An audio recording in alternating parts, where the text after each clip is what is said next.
Betting for breakfast. We are back Saturday morning. The Final Four is finally here. Everybody's bracket is busted. We all had fun during the tournament. We've made a ton of money, but now it's a little bittersweet as we get to the end. 2 days of basketball left. We have the Final Four today. Then we have the championship coming up.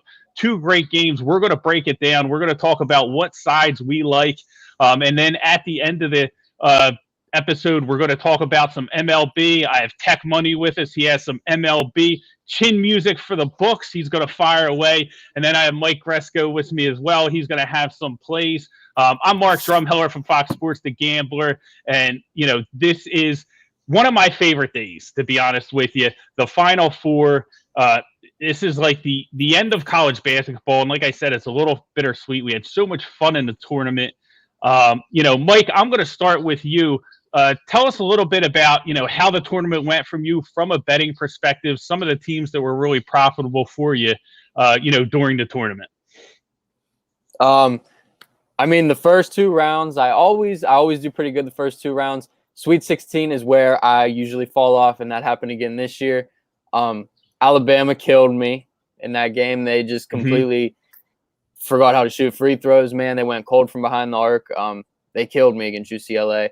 I was big on LSU against Michigan. That was another one. That was another loser.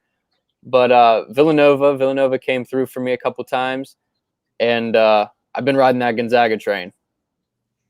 Yeah, and that is a runaway train. To be honest, we're talking a little bit about that off air, and it's just Gonzaga is a team that you don't want to step in front of. But the tournament as a whole, for me, has been very profitable. First few rounds did very well. It's funny that you brought up Villanova because I was actually off them.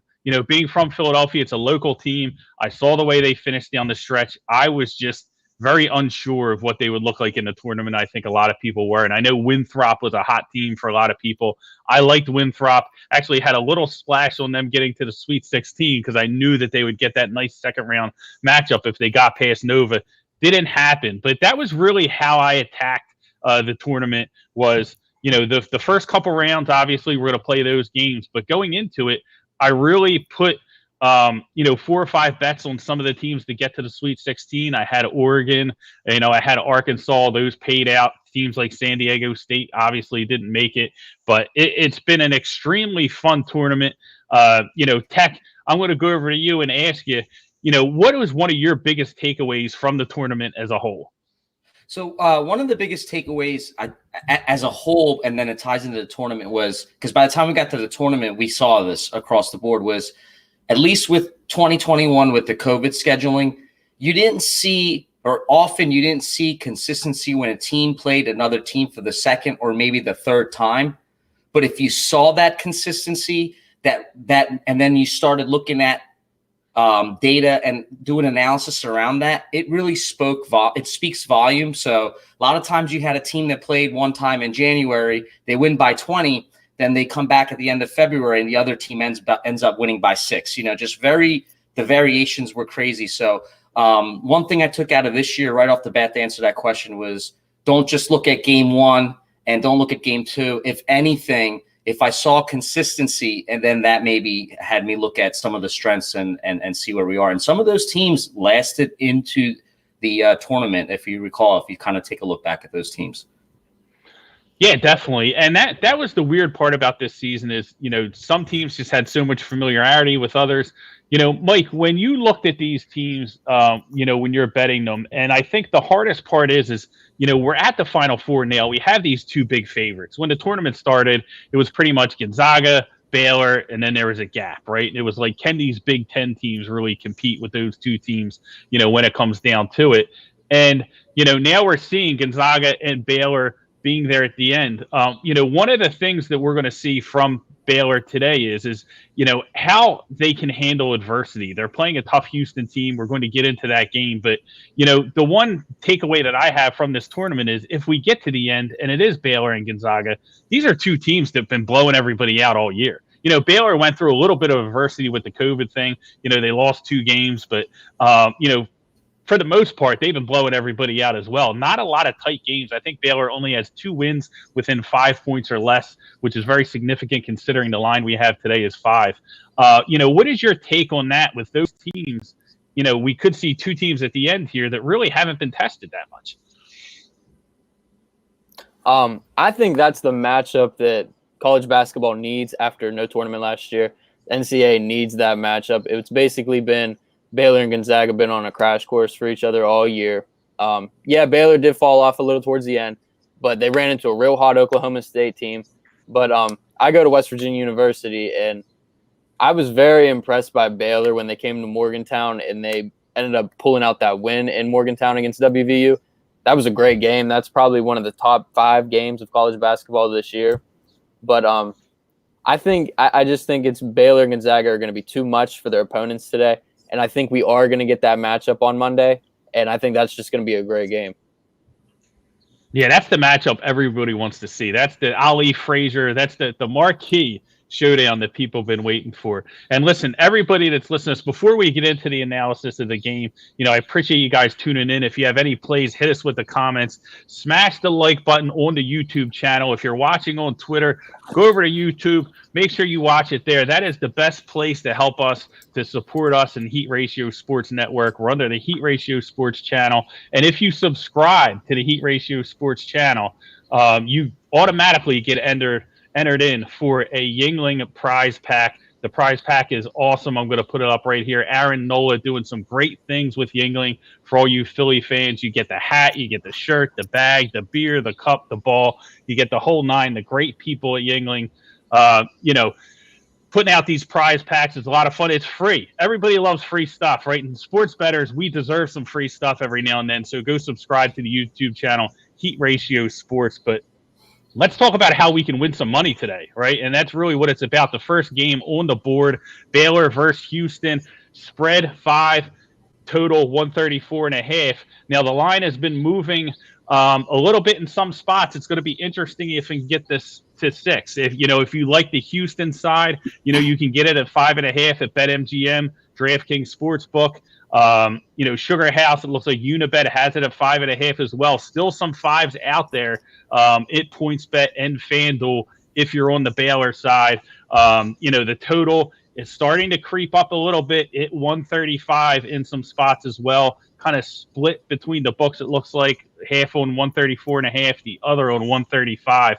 So that is definitely moving as well. Now, I'm going to start with you, Mike. This is a matchup we're talking about a little bit offline, and you have a team like Houston who everybody keeps waiting to fall. The story with Houston coming into the tournament is they didn't play the tough level of competition. They weren't from the Big Ten like everybody else in the top of the rankings, right?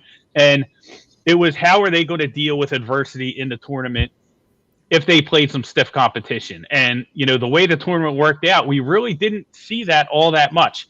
They played a lot of the double-digit seeds to get here. Their path here was easy from a seeding perspective. But, to be honest with you, Oregon State was a team a lot of people didn't want to jump in front of. They held Oregon State down offensively the entire game. Oregon State was able to cover at the end with that magic 3. And they're going up against the Baylor Bears, who, like I said, they're the team that everybody wants to see, that thinks has the best chance of dethroning Gonzaga. What do you think Baylor's keys are to win this game? And, what side are you on, in today's matchup? Baylor is obviously, they're going to have a tough test of keeping Houston off the offensive glass. But that's the thing. Houston at times they seem to take some bad shots, and they rely on that offensive rebounding, get that second opportunity and get that easy lay-in, get an easy putback. But I think Baylor is much more physical. They're a strong team. They're a big team. And I think that is going to keep Houston off the glass. And then on the other side of the floor, I think Houston's defense might cause a problem for them in the first half. But I think once they get adjusted, maybe a few halftime adjustments, I think Baylor will start to maybe pull away towards the end. And then free throw shooting too late. I do like Baylor -5. I like Baylor -5 because late in the game, if Baylor's up maybe 3-4 points, it's going to come down to Houston having to foul and Baylor going to the line, knocking down some free throws. And I think they have the ability to cover that 5 points. That's a great point, Mike, because when you talk about teams that, are good against the spread, are good against the number, they have to be able to shoot well from the line, right? Because it's really going to come down to fouls towards the end of the game and getting in at the free throw line. Adam checking in. I appreciate you checking in. He's on Houston tonight to win. Go Cougars. Probably it sounds like he's taking Houston on the money line. That's going to be really profitable if it hits. Me personally, I have a Houston plus 2,500 ticket to win the national championship. So I'm with you, Adam. I'm rooting for them to win. I'm not sure if they're going to pull through on the money line, but I would definitely love to see it because I hedged it with Gonzaga at plus 250. So if those two teams advance, I'm definitely going to be in the money. Tech, I'm going to put it over to you. We've talked about Baylor before on this show. They got a tough test. Like, I think that this Houston defense is probably the toughest test for them. But I think when you look at these two teams, Houston much more superior athletically. Yeah, and you know what? I'm not even going to waste too much time. You guys took the words out of my mouth when I'm trying to filter through and put a final thought to this game. I don't like how Houston has a very high number or high percentage giving up free throw attempts. So if we go right back to what he said, we come down to the end of the game, I think it could come down to that number of fouls being given. If that attempt number is high, even if a team is having a bad day at the line, if your attempts are slightly higher than average, you can still expect to squeeze a few in there, just pushing that number over to cover the spread. And that's kind of where I sit with this game. I agree with the offensive rebounding comments, and I just can't really find a strong advantage where I stand with what I'm looking at, except again with that with Houston giving up too many free throw attempts. When I just look at the statistics, now is that what's going to happen at the game? I don't know, but that's the angle. I like Baylor. Now I'm going to give you a funny angle. I was actually on my middle school basketball team, and our colors matched Baylor, so I kind of have to bring some nostalgia back. So I'm going to go with the foul shot angle and Baylor with my middle school colors. So at least if it doesn't work out, you can't get too mad at me because that was my middle school alma mater colors. So and I played on the team. So there you go. Love it. Baylor Bears. Tech Money taking us back with a little bit of nostalgia. Love to see it. It's hard to bet against Baylor. I'm not going to lie to you guys. I think I misspoke and said Houston superior athletically, before I kicked it over to Mike. Baylor way more superior athletically. And I think that that's Houston's only way to win. When we look at, how can Houston win, or how can they even keep this game close enough to cover? I think that's what it comes down to. They have to play that lockdown defense. And if Baylor is too much for them athletically, if Jared Butler, Davion Mitchell, if those guys are hitting, it's going to be a problem for them, right? Like, they're not going to be able to win if Baylor's on offensively. They have to make Baylor uncomfortable. Houston does a great job on the offensive glass, but both teams do. Now, the one key stat that I looked at that I thought was important, we talk about if Baylor can get the rebounds, they're going to win this game. But Baylor, 273rd in the nation in allowing offensive rebounds. So they're a very good offensive rebounding team, not a very good defensive rebounding team. So Houston's going to get a lot of second chance opportunities, and they have to be able to hit threes at a high pace in order to stay with this Baylor team. And that's really been a little bit of their offense. They kind of chuck up these threes, hope they hit home. Their shot selection, can be scrutinized a lot. But they chuck up some threes. They try and get offensive rebounds, and they use their defense to kind of stay in these games. And when you look at Houston, I think another advantage that they might have, and why I'm on them with the points in this matchup, is they have a great coach in Kelvin Sampson, and he's had the extra time to prepare. And I think that is something that's huge. Like, when, these teams are playing back-to-back, they don't get time to prepare. In this matchup, if you have an inferior team, you're going to need that extra time. And I think they have great coaching. So I think if they can figure it out defensively in a way to kind of corral and make Baylor uncomfortable, I think they can stay in this game. I mean, I really do, and it's going to come down to the end, I feel like. It may come down to free throws, like you said, Mike. I think that's an excellent point. I could definitely see Baylor hitting free throws at the end of the game to kind of determine, whether they're going to cover or not. One movie, I wanted to bring this up. I don't know if you guys ever saw this, because talking about free throws, I always think of this movie. Very underrated, but one of the best sports gambling movies I ever saw. It's called Owning Mahoney. If you guys haven't seen this movie, go.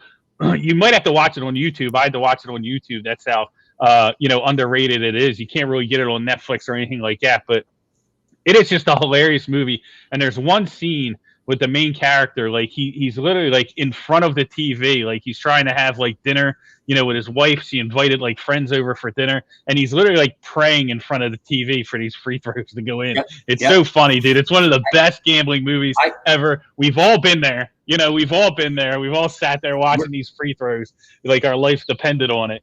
And but if you guys haven't seen Owning Mahoney, it's hilarious, man. Yeah, so we're gonna see, let's see who's really paying attention. So I get down on one knee sometimes, turn the lights out as the guys approach the free throw line, and they say, "Just make one, because I know you're not making two in the NCAA. So just give me one, and I'm buying it one knee at a time, and it's funny. So I that's the key, man. Yeah, and the free throws are the worst.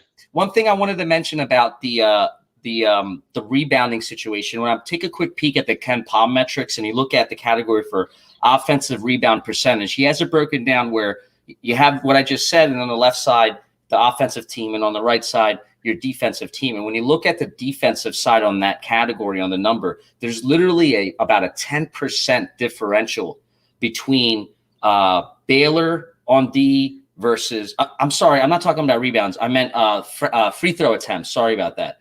We were talking about the free throw attempts. So let me start over. There's actually a 10% differential with the teams giving up the amount of free throws. And so what I wanted to mention is when you guys were just talking about the battle at the boards, you could kind of correlate. Now, this doesn't mean it'll happen, but if I look at just this stat and listen to what you just said, that means that this game can get physical when it gets into the rebounding situation. So then I'm going to ask myself, well, who's giving up a lot of fouls? Because maybe those are the guys that end up having a harder time if it gets physical. Is that a good assumption? It's not, but it's something that could correlate. And that's where that 10% gap comes in. And we know Houston, as we mentioned, is giving up a very high percentage of free throw attempts. So it could come down, if it comes down to a tight game at the boards, I go right back to favoring Baylor because they're going to get those extra free throw attempts and maybe help push that line over. Just one angle and one thought that I have. Yeah, excellent analysis. And that you see the chain line of thinking, right? You know what I mean? Like you watch the game kind of map out, you're trying to plot out like, hey, how can this map out in a way that it could come down to these stats could be critical in determining the outcome. And that's what we always do as sports bettors. So that's definitely an excellent point.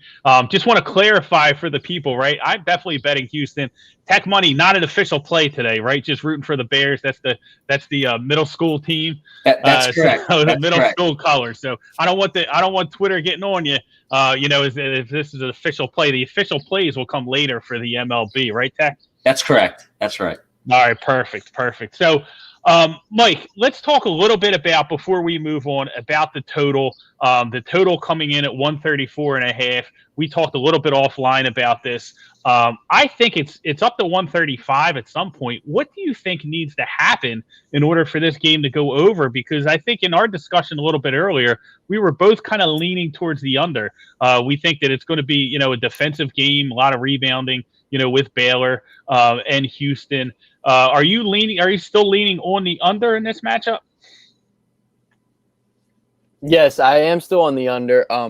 I think Houston's going to need a big game out of Quentin Grimes. The thing is, though, Baylor has seen him before. I mean, he's from Kansas. He used to play at Kansas. Scott Drew is a little familiar with him, familiar with his game. I mean, he is a much improved player from when he was a freshman at Kansas. But, I mean, still, he could score at all three levels. He's a tremendous shooter, but I think I still like the under because Baylor they're so good defensively. I mean, they got Davion Mitchell, Jared Butler can go out and guard him. Even like a big man like Matthew Meyer, I think he's like 6'9", and he can move his feet too. I mean, I think Baylor just has too many weapons on both ends of the floor. But the thing is, Houston also likes to dig in and play defense, and I think that's what keeps them in the game. I think that's what keeps it close. And they're I think fourth in the country opponent 3-point percentage. And I think that will cause Baylor some problems in the first half. But like I said, I think they go in at halftime, make a few adjustments. And I do think Baylor pulls away, but I still like the under 135. All right, my man Al Griffin checking in. Yo, go check out Al. Does some great stuff for Heat Ratio Sports, Half Court Heat. So if you subscribe to the Heat Ratio Sports Network, you'll get notifications when Al is talking some NBA and some Sixers. So Al definitely does a great job for us. But getting back to the total, excellent points there, Mike, and I agree with you 100%. You know, Houston has to scratch and claw their way to stay into this game. They have to make Baylor really uncomfortable in this matchup. And I think that this kind of presents a lot of opportunity for live betting, you know, because if we're going to be able to tell, I think, in the first 5 minutes whether Houston's going to be successful playing that style. And if they're not, you know, it's in my opinion, it's time to smash Baylor, you know, at the live number early in the game if you see they get off and running, because Houston's not going to have the offensive firepower to get back in the game. I think that that's really a key. So if you're unsure of which side to go to in this one, play it live, man. And if Baylor is rolling and is able to kind of get through that defense and use their athleticism, and Houston can't keep up early after the first 5 minutes, I think Baylor live is a play. Do you agree with that, Mike? Yeah, I definitely do. I definitely do. And I was actually just looking, and I'm actually seeing 135.5. Caesars has it at 135.5 right now. But yeah, it's basically DraftKings, FanDuel, both at 135. Treasure Island is one of the only ones at 134.5 still.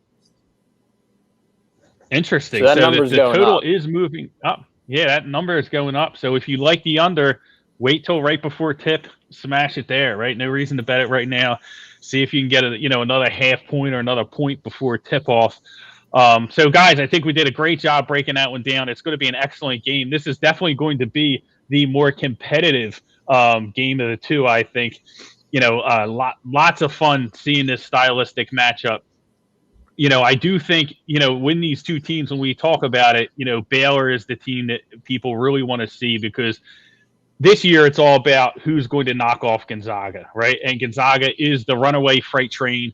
They're the buzzsaw of the tournament. They're just kind of smashing everybody in their way. And now they get a shot at the UCLA Bruins, a Cinderella in their own right? Nobody expected UCLA to be here in the Final Four at this point. And, Gonzaga is possibly the best college basketball team ever assembled. They're definitely playing like it. The line was at 14, 145.5 this morning. Right now, it's up to 14.5 at DraftKings. Still a lot of 14s out there. PointsBet, FanDuel, MGM, 14.5 at Sugar Hill, 14.5 at Unibet as well. But this is another one that where if you're on the dog, you might as well wait, because I think it's going to be one-way money here. I think it's going to be one-way traffic with people backing Gonzaga. The total all the way up to 146.5. So we're seeing people back the over as well in this matchup. Again, that's going to continue to go higher. And I think that's interesting. Mike, I'm going to start with you, because Gonzaga is a team, you think about them, they can do whatever they want offensively. They can be inside, they can be outside, right? But recently, they've been more of an under team than an over team, I think, because the books kind of juice that up. Like, you're paying a tax if you're trying to take Gonzaga in the over, because they know there's going to be a lot of over money just because of how successful they are offensively. Yeah, and that's the thing. I think with so many people just starting to bet, obviously the public is all over the over. They want to see points. They want to see a high-scoring game. So I think the books they're adding a couple points onto that when the lines release, when they open. I think those lines are a little bit higher. And but yeah, Gonzaga, they're just as good defensively as they are offensively. And UCLA, they play at a slow pace. They play very slow. They go through the offense every possession. It seems like they're not afraid to take a shot with 5 seconds left into the shot clock. But I think I like the under. Like, honestly, I like the under, but if it keeps going up, it's just another thing you're going to have to wait. The game tips off at 8:35. That's a thing you might want to take the under right about 8:30. But I just think Gonzaga is going to be too much. I think they're going to be too much on the defensive end and obviously the offensive end. I told you I've been riding their train the whole tournament. So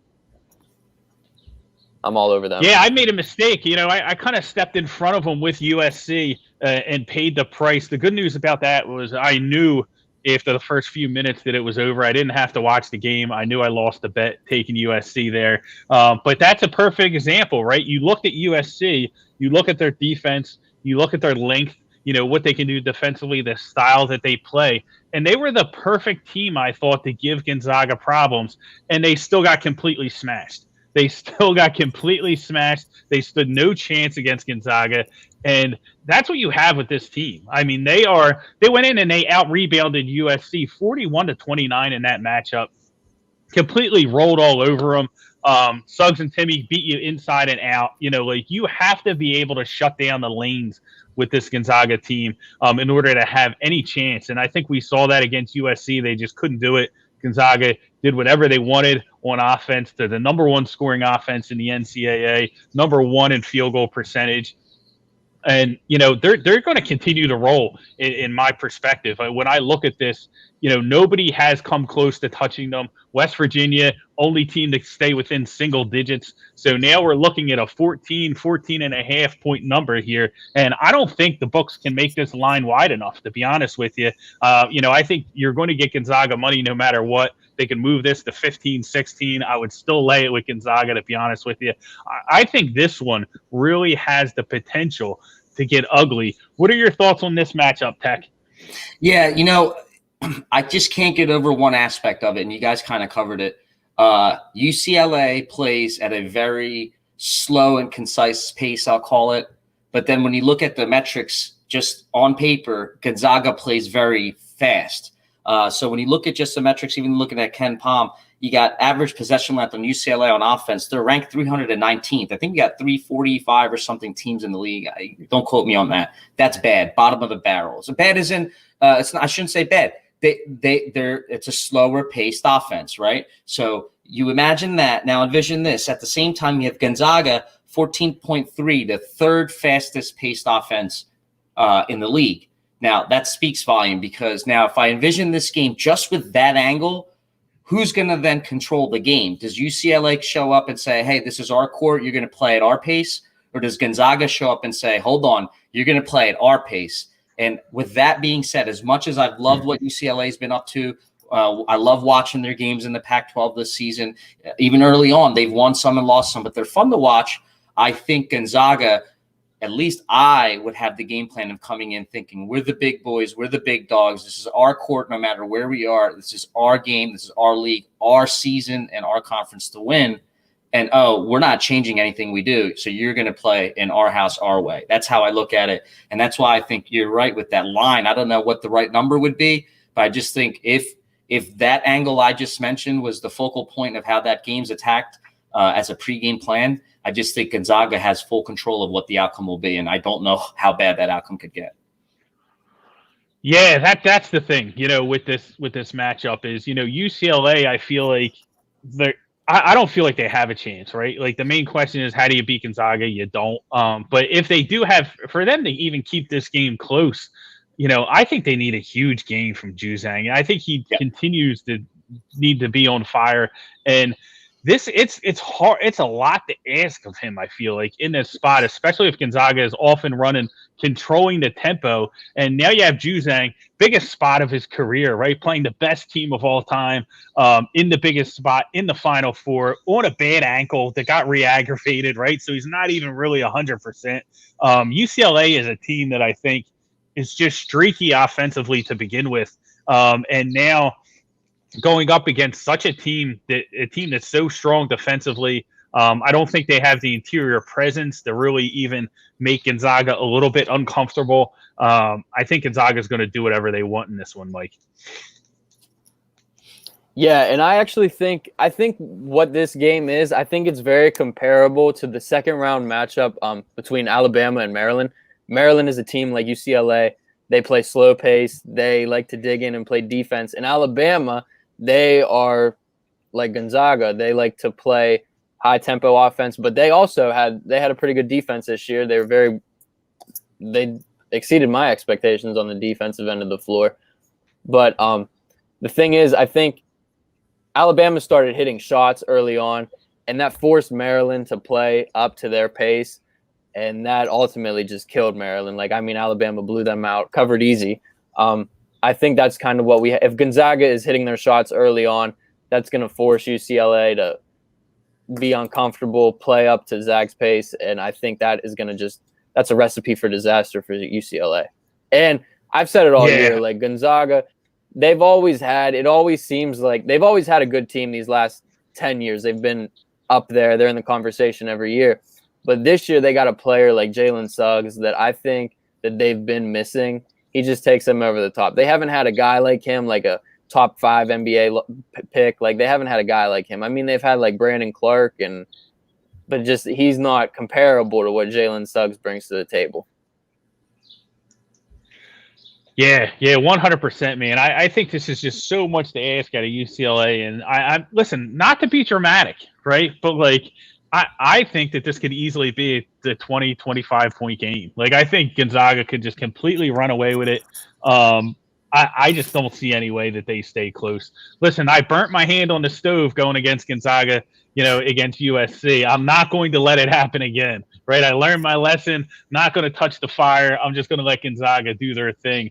So I'm going to lay the points here with Gonzaga. Already laid it at 14, so I locked that one in because I like the favorite. If you like the underdog, again, wait till tip-off. It's only going to go one way. The total, same thing, only going one way. It's going up. And, I think the under is a strong play as well. Tech, do you have any thoughts on the total in this matchup? I actually don't. I didn't look at the number, and I was trying to pull it up. I was wondering what the Gonzaga team total over is, and that may have caught my eye because I think if they control – because I'm wondering – see, I wish I looked at the line earlier, so I apologize, but I'm wondering if it's not as high as it should be because they're respecting UCLA's pace of play. And I think I just still favor, and I'm biased, that Gonzaga's want to come out and show who they are and play their pace of play. And if that's the case, there might be an angle on betting the team total over for Gonzaga. That's a great point. And, I do think that Gonzaga, the better team dictates the pace, right? They're going to dictate the tempo. And I think that team is Gonzaga here. And I think they're going to be off and running. And UCLA is just going to be, really struggling to keep up with them. It's going to be tough, man. It's going to be a tough day, I think, for Juzang. It's just a lot to put on them. And listen, UCLA is a team. I won a ton of money on UCLA. This tournament, man. They've been a team that has been very, very good to me. I appreciate everything they've done so far, but it's over. Like, this is it for them. And, this is the Final Four. And I think Gonzaga is going to make a statement. I think mentally they want to blow this team out because they want to show. They want there to be no doubt when they have a discussion over who's the number one team in NCAA history. They don't want there to be a conversation. They don't want there to be a question. They want it to be the Gonzaga Bulldogs. And I'm telling you, man, if they run through UCLA like I expect them to do today, we could be looking at, Mike, we were talking about the early lines, if it is them and Baylor. I think it's at 6 now. I think it opened at 7. But depending on how those teams look, if the games go the way I personally expect them to go today, tight in Baylor, Houston, blowout in Gonzaga, UCLA, I think we can see that number get close to double digits. Yeah, I mean, if they blow out UCLA, I wouldn't be surprised to see that number go up to maybe like Zags minus 8.5 on Monday if they get the matchup with Baylor. I think they're at minus 8, minus 8.5 right now with Houston. And I mean, if it is Zags Houston, I could see it easily being 10, just because Gonzaga's efficiency on both ends of the floor. But I mean, I think think us as the fans, and I think the NCAA, I think they are going to get that matchup that everyone wants to see with the Zags and Baylor. Yeah, and it's going to be incredible. I mean, it's really going to be an awesome matchup if it pans out that way. It's going to be so exciting. It'll be interesting to see if Baylor can make Gonzaga, work a little bit, in that matchup, or if they just run into the buzzsaw just like everybody else. And don't get me wrong, like, I think that the line will probably open at like 7, or, maybe it opens at 6, who knows, but it could open at like 7, 7.5, 8, if we really see like, Baylor goes to OT and Gonzaga wins by 25, maybe we see it at 8, right? But I think if it is, I think it's going to be one-way traffic on the money. I don't think you're going to see a ton of Baylor Bears money. I think Gonzaga is really out to make statements, and I think they're going to be out to make a statement in the championship. So we're in agreement here, right? We're all in Gonzaga. We all believe Gonzaga is going to run away with it. And Mike, we're kind of leaning towards the under in this matchup, correct? Yeah, I'm leaning towards the under, but I'm not going to play it. Actually, the only play I have on this game, I parlayed Gonzaga minus 9.5, an alternate line with Baylor money line. It came out to about plus 103 at the time when I placed it. I'm not sure what it's at now, but that's the only official play I have on this game. Yeah, that's awesome. Getting Baylor on the money line, getting Gonzaga single digits, right? Only one team, West Virginia, has came within single digits to Gonzaga. So definitely getting that at 103 is a pretty good number. You should definitely be excited about that. If you guys have any plays, drop them in the comments. We definitely love to talk about it. Right now, though, listen, the Final Four has been awesome, but let's move into our plays. We usually close the show with 3 plays that we are playing today. Tech Money, I'm going to let you start. I know you've been chomping at the bit to get these MLB plays off. We're off to a hot start this season, 2-0 so far. 2 days, 2 winners. That's how we like to roll. Yep. What do you got cooking in the MLB today? Yep. So I have one official play, so we'll share that, and I have another one that I like a lot, but I like keep low and volume. Yeah, so we can do a lean. So the one lean that I have is actually Tampa Bay Rays team total runs. I see over 4 at William Hill's about minus 104.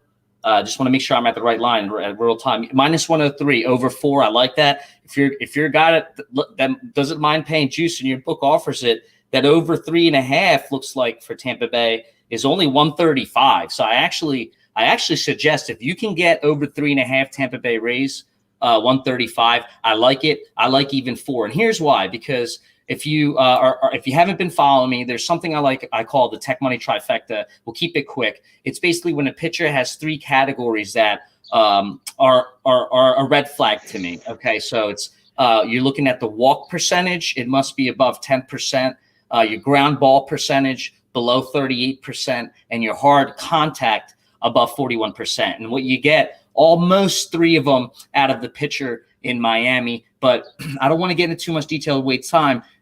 You get that almost out of the pitcher in Miami. If you actually go check out the video I made at my account from last night, it's a 7-minute video, we'll break into the metrics there of all the categories I'm looking at. But to sum it up, I think this pitcher could get exploited. There's a chance. The only reason it's a lean versus my official play is because when I look at the batting numbers, I'm ignoring so far this season, but I look at 2018 through 2020, including last year, the Tampa Bay Rays are down a little bit lower on the bottom end when I compare it to the official play on the offense. So when I start nitpicking it, that's why I get into the official play. So again, the lean Tampa Bay Rays over 3.5, 135 or over 4, almost at a pick 'em price. And then the official play that I have that I'm in, and some of you may already have known, is I'm taking the San Diego Padres over 4.5 runs at minus 124 last night. And we got that at William Hill last night as the official play. And the reason why I like this, again,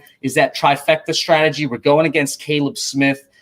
He has a very bad walk rate, a very bad ground ball rate.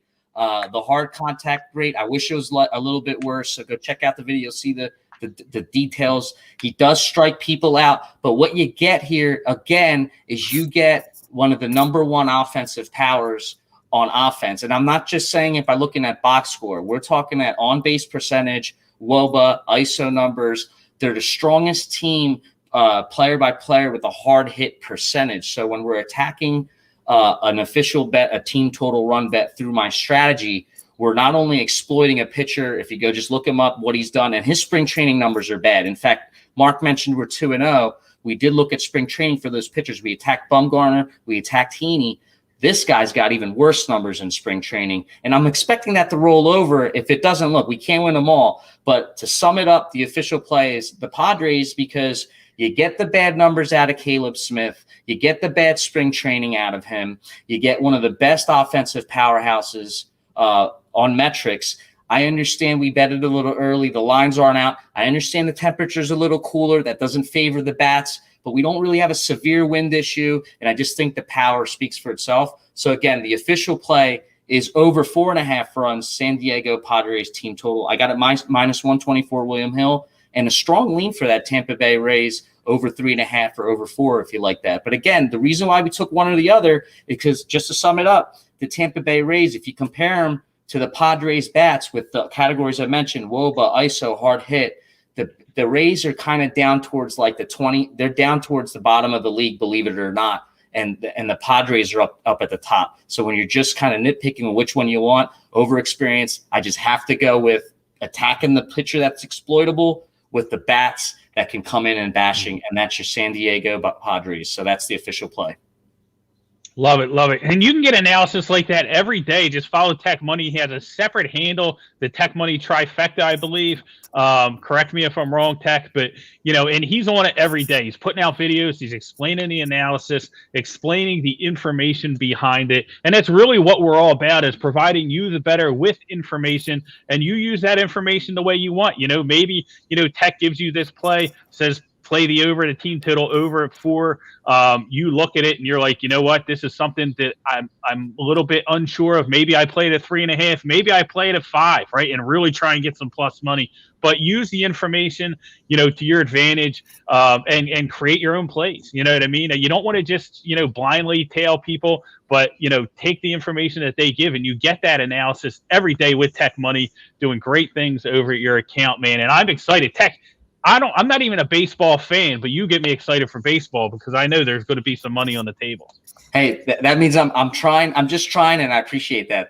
That's how I get excited. You saw the videos last night. Just getting a run in is like the most exciting thing in the world for me. So it was a lot of fun, man. We were on the White Sox, and to be honest with you, I did a lot of that on the restart. So on the restart, the two teams I was on White Sox team total over almost all the time. Like I was like smashing that every day, and then the Cleveland under. The Cleveland under was a huge thing. I think it went 13 straight days I hit the Cleveland under. I remember being down the shore just pouring tequila, being like, they're never scoring. I don't have to worry about this. Like, they're never scoring. And it was so much fun, man. It was so much fun. So I can't wait.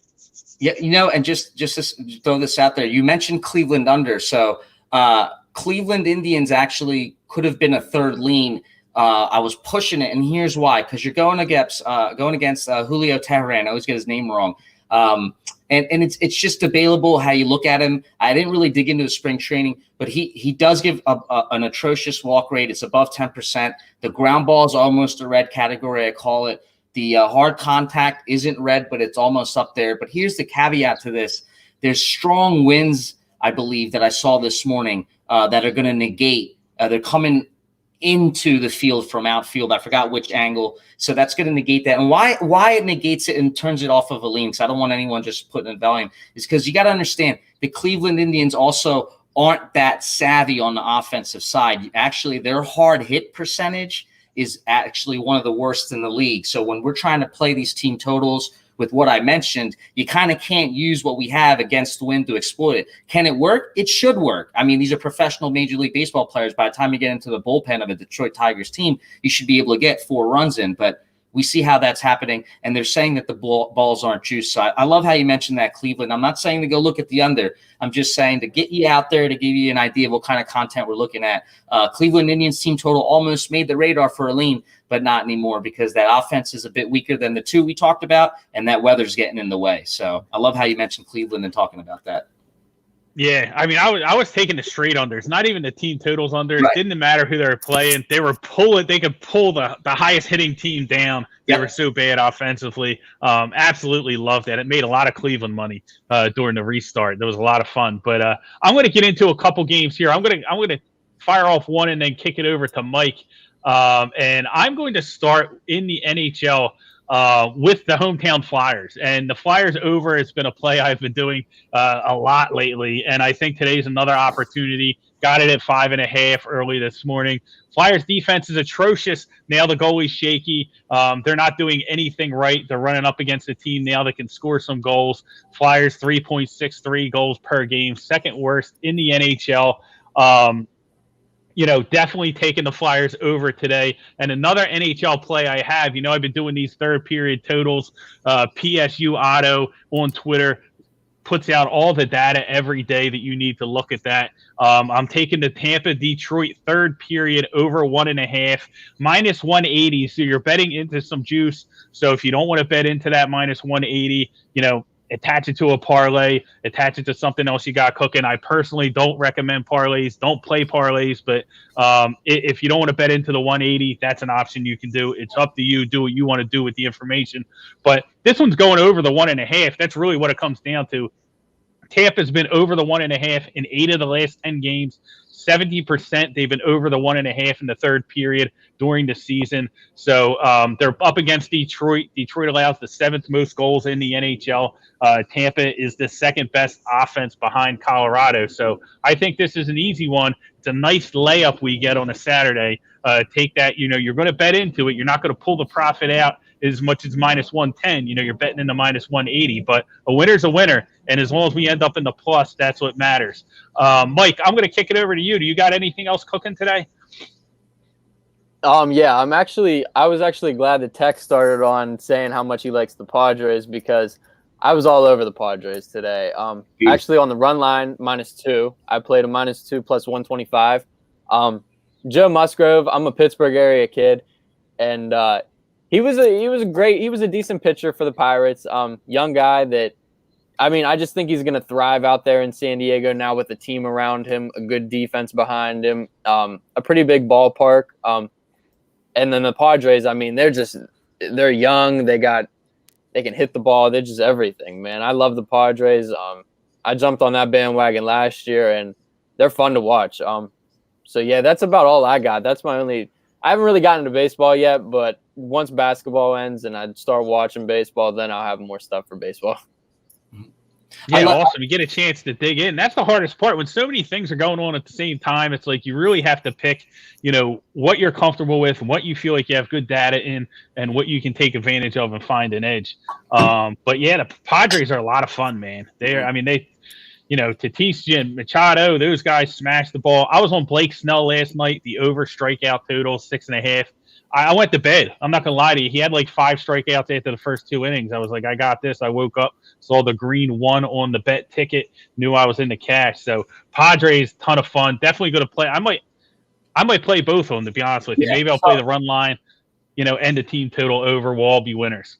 Yeah, I'll tell you what. I can just give some information to back his pick, and I don't even know why it didn't hit me, but I love it because if you're just looking at the metrics I look at, and that's the thing. We have so much metrics for baseball, but with the data I'm working with, 2018 through 2020 so far, Musgrove on the information I'm working at is perfect. He's got a very low walk rate, a very high ground ball rate, a very low hard hit percentage, and fairly acceptable strikeout rate. So you gotta picture that if he stays to form with what he's done with those metrics, those core, I call core numbers, he's staying in control of the game, and you don't have a team like Arizona that can put power or exploit any weaknesses of him. And then with what we just covered with the San Diego side, that run line, it should be attainable. San Diego should be able to get a strong win today. It shouldn't be one where they're fighting for it. That's what we expect. Anything happens out there on the field, but that's what we like to see. So I like that, what he mentioned with the 2 at plus points. I think that's pretty cool.